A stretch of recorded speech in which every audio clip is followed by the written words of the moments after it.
بسم اللہ الرحمن الرحیم۔ السلام علیکم ورحمۃ وبرکاتہ۔ دوستو، آج کی اس تحریر میں ہم آپ کو ایک ایسی عورت کی ہسٹری بتانے والے ہیں کہ جس عورت کو بھلے ہی اردو اور ہندی زبان بولے جانے والے علاقے میں رہنے والے لوگ نہ جانتے ہوں، لیکن عرب علاقے میں رہنے والے لوگ بہت اچھی طرح سے جانتے ہیں۔ دوستو، ہم بات کر رہے ہیں مصر کی ہسٹری کی سب سے خوبصورت ملکہ یعنی کلیوپیٹرا کے بارے میں،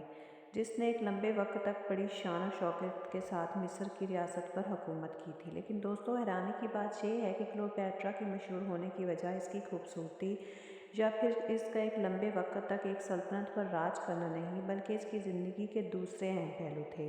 اس ملکہ نے جہاں ایک طرف حکومت حاصل کرنے کے لیے اپنے دو سگے بھائیوں سے شادی کی، تو وہیں دوسری طرف موقع ملنے پر انہی دونوں سگے بھائیوں کو ہی قتل کروا دیا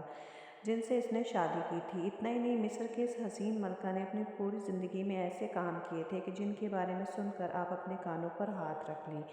اس ملکہ کی شہرت کا اندازہ صرف اس بات سے لگایا جا سکتا ہے کہ اس ملکہ کو گزرے ہوئے آج لگ بھگ 2000 سال گزر چکے ہیں، لیکن اس کے باوجود بھی اس کی ہسٹری کے لوگ اتنے ہی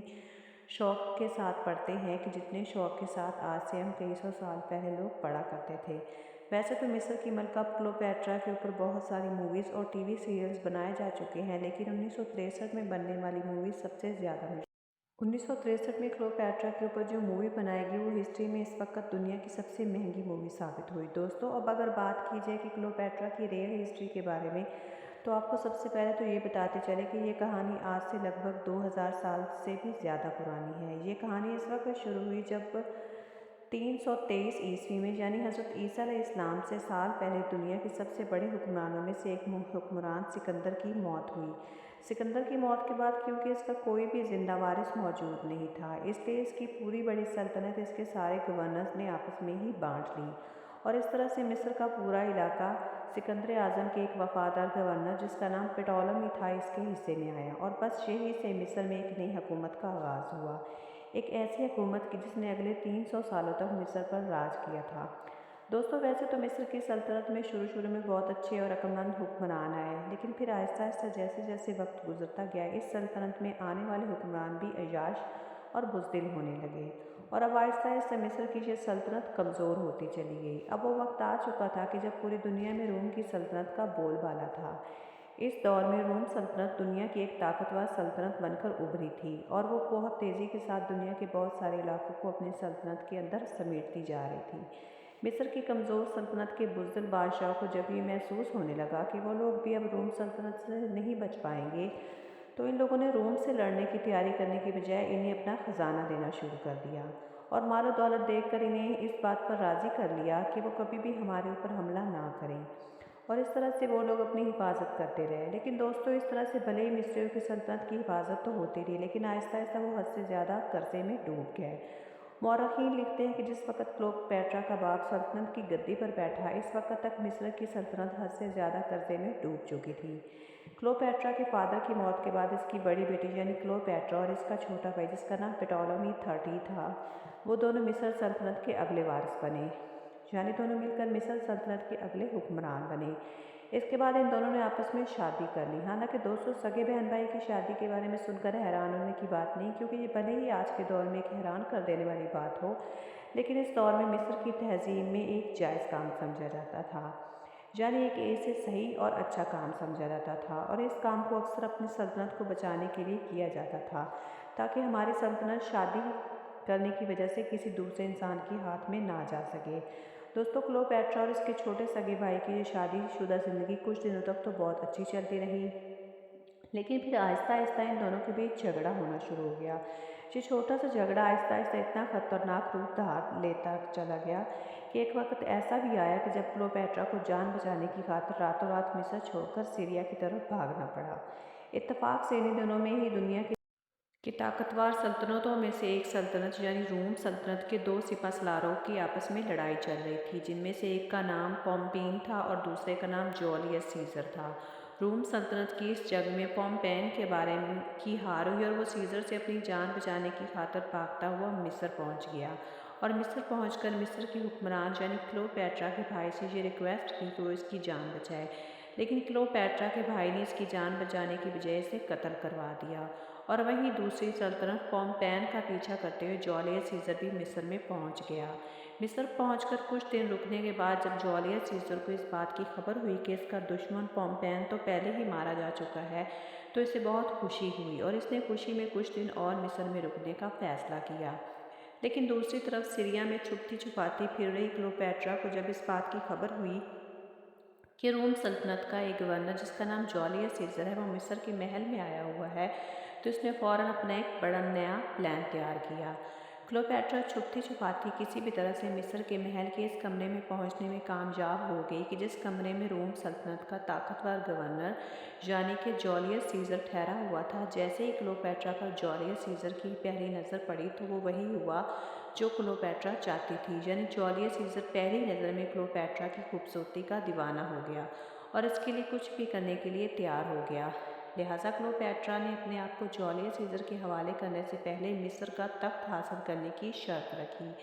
جس کی وجہ سے جولیس سیزر نے بھی کلیوپیٹرا کو اس بات کا یقین دلایا کہ وہ اسے ہر حال میں مصر کی گدی پر بٹھا کر رہے گا۔ جب کلیوپیٹرا اور جولیس کہ اس گٹھ جوڑ کی خبر اس کے بھائی تک پہنچی تو اس نے فوراً ان دونوں کے خلاف اعلان جنگ کر دیا اور یہ حکم جاری کیا کہ کلیوپیٹرا اور جولیس سیزر کو ہر حال میں قتل کر دیا جائے۔ لیکن دوستو بھلا مصر جیسی کمزور سلطنت کا حکمران روم جیسی مضبوط سلطنت کے گورنر سے کیسے مقابلہ کر سکتا تھا؟ اس لیے اس جنگ میں کلیوپیٹرا کے بھائی کی ہار ہوئی اور وہ دریائے نیل میں ڈوب کر مارا گیا۔ اپنے بھائی کی موت کے بعد کلیوپیٹرا مصر کی ملکہ بنی۔ لیکن دوستو کیونکہ اس دور میں مصر کی سلطنت میں یہ رواج تھا کہ سلطنت کے وارثوں کو آپس میں شادی کرنا پڑتی ہے، لہٰذا اسی مجبوری میں کلیوپیٹرا کو اب دوسرے چھوٹے بھائی سے شادی کرنا پڑی۔ بھلے ہی کلیوپیٹرا نے اپنے دوسرے چھوٹے بھائی سے شادی کر لی تھی لیکن وہ اپنی پوری زندگی اسی جولیس سیزر کے ساتھ گزارنا تھی جس جولیس سیزر نے اسے مصر کا تخت حاصل کرنے میں مدد کی تھی۔ حالانکہ مصر میں رہنے والے زیادہ تر لوگ کلیوپیٹرا اور جولیس سیزر کے اس رشتے سے خفا رہا کرتے تھے، لیکن بھلا وہ ایک ملکہ تھی اور ملکہ کے سامنے اپنی زبان کون کھول سکتا تھا۔ کچھ وقت کے بعد جولیس سیزر اور کلیوپیٹرا کی ایک اولاد بھی ہوئی۔ کلیوپیٹرا اپنی اس ناجائز اولاد کے ساتھ کچھ وقت مصر میں گزارنے کے بعد اب جولیس سیزر کو ایک ضروری مشن مطلب روم واپس جانا تھا۔ جولیس سیزر کے روم واپس چلے جانے کے بعد اب کلیوپیٹرا اکیلی رہ گئی تھی اور یہ موقع دیکھ کر کلیوپیٹرا کے چھوٹے بھائی یعنی کہ جو کہ قانوناً کلیوپیٹرا کا شوہر بھی تھا، اس نے اپنی ایک چھوٹی بہن کے ساتھ مل کر کلیوپیٹرا کو مارنے کا پلان بنایا۔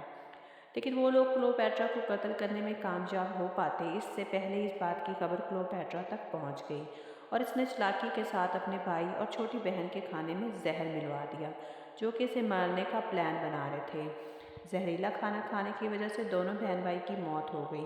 اور اسی طرح سے اب کلیوپیٹرا ہی مصر کی سلطنت کی اکلوتی وارث رہ گئی، جس کی وجہ سے اب پورا کا پورا مصر بلا کسی پریشانی کے اس کے قدموں میں آ چکا تھا اور وہ مصر کی ملکہ بن چکی تھی۔ مصر میں سارے راستے آسان ہو جانے کے بعد اب کلیوپیٹرا نے روم جا کر اپنے دوست یعنی کہ جولیس سیزر سے ملاقات کرنے کا فیصلہ کیا۔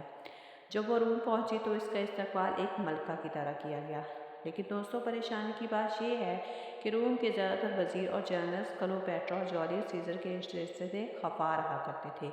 کیونکہ ان کو یہ ماننا تھا کہ جولیس سیزر ایک عورت کو حد سے زیادہ اہمیت دے رہا ہے اور کہیں نہ کہیں جولیس سیزر کلیوپیٹرا کو ہی پورے روم کا حکمران بنانا چاہتا ہے اور ہم کسی بھی حالت میں ایک عورت کی حکمرانی اپنے اوپر برداشت نہیں کر سکتے۔ اسی وجہ سے روم کے شاہی محل میں جولیس سیزر اور کلیوپیٹرا کے خلاف سازشیں کرنا شروع کر دی گئی تھی۔ پھر ایک دن وہ بھی آیا کہ جب بہت سارے لوگوں نے مل کر جولیس سیزر کے اوپر حملہ کر دیا اور اس حملے میں جولیس سیزر کی موت ہو گئی۔ جولیس سیزر کی موت کے بعد اب کلیوپیٹرا کو یہ خطرہ ستانے لگا کہ کہیں روم کے شاہی محل میں مجھے اور میرے بیٹے کو جو کہ جولیس سیزر کی ناجائز اولاد تھا اسے قتل نہ کر دیا جائے۔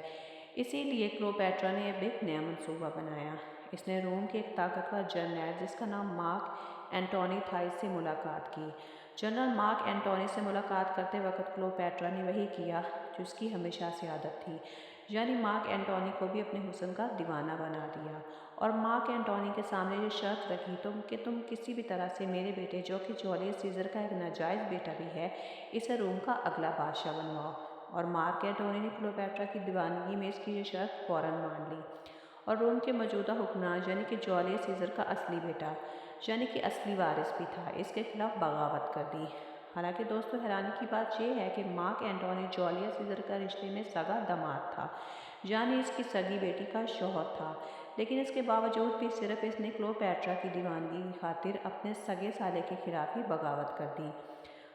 دوستو آپ سبھی لوگوں کی کنفیوژن دور کرنے کے لیے بتاتی چلوں کہ جولیس سیزر اور اس کی اولاد کے علاوہ جو کہ کلیوپیٹرا سے پیدا ہوئی تھی اور بھی اولادیں تھیں جو کہ اس کی اپنی بیوی سے تھیں، اور انہی جائز اولادوں میں سے ایک بیٹا اس کے مرنے کے بعد ہی روم کا اگلا بادشاہ بنا تھا، اور اسی کے خلاف کلیوپیٹرا نے مارک اینٹونی کے ساتھ مل کر بغاوت کی تھی۔ مگر بدقسمتی سے کلیوپیٹرا اور مارک اینٹونی کی فوج کو جولیس سیزر کے بیٹے کی فوج سے بڑی ہی زبردست ہار کا سامنا کرنا پڑا۔ اس ہار کے بعد جہاں ایک طرف کلیوپیٹرا کو قید میں ڈلوا دیا گیا تو وہیں دوسری طرف مارک اینٹونی نے بھی خودکشی کر لی تھی۔ قید ہو جانے کے بعد کلیوپیٹرا بھی اپنی اس ہار کو برداشت نہ کر سکی اور آخرکار اس نے بھی قید کے اندر صرف اور صرف 39 سال کی عمر میں ہی خودکشی کر لی تھی۔ اس کی خودکشی کو لے کر آج بھی زیادہ تر ہسٹورین اپنی الگ الگ رائے رکھتے ہیں۔ بہت سارے ہسٹورینز کا ماننا ہے کہ اس نے زہر پی کر جان دی تھی، تو وہیں دوسری طرف کچھ ہسٹورینز یہ بھی مانتے ہیں کہ اس نے اپنے آپ کو ایک سانپ سے ڈسوا لیا تھا، جس کی وجہ سے کچھ دیر بعد ہی اس کی موت ہو گئی تھی۔ حالانکہ دوستو اس بات پر سب کا اتفاق ہے کہ کلیوپیٹرا نے ہی خودکشی ہی کی تھی۔ دوستو کلیوپیٹرا کی زندگی بھلے ہی اتار چڑھاؤ سے بھری ہوئی ہو، لیکن اس بات میں کوئی شک نہیں کہ وہ تاریخ کی ایک مضبوط اور طاقتور حکمران تھی، اور خوبصورتی کا یہ عالم تھا کہ آج بھی جب خوبصورت ملکاؤں کا ذکر کیا جاتا ہے تو اس میں کلیوپیٹرا کا نام نہ آئے یہ ایک ناممکن سی بات ہے۔ ساتھ ساتھ آپ کو یہ بتاتے چلیں کہ کلیوپیٹرا کو تاریخ میں ایک فیشن آئیکن کے طور پر جانا جاتا ہے، یعنی کلیوپیٹرا جو کپڑے پہنا کرتی تھی وہ اس دور میں فیشن بن جایا کرتے تھے، اور یہ پہناوا مصر کی کئی صدیوں تک چلتا رہتا تھا۔ آپ کو آج کی سٹوری کیسی لگی اپنے کمنٹس میں ضرور بتائیے گا اور لائک کیجیے گا، تاکہ میں آپ کے لیے نیکسٹ ٹائم اچھی ہسٹوریکل سٹوریز اور اسلامی سٹوریز لاتی رہوں۔ شکریہ۔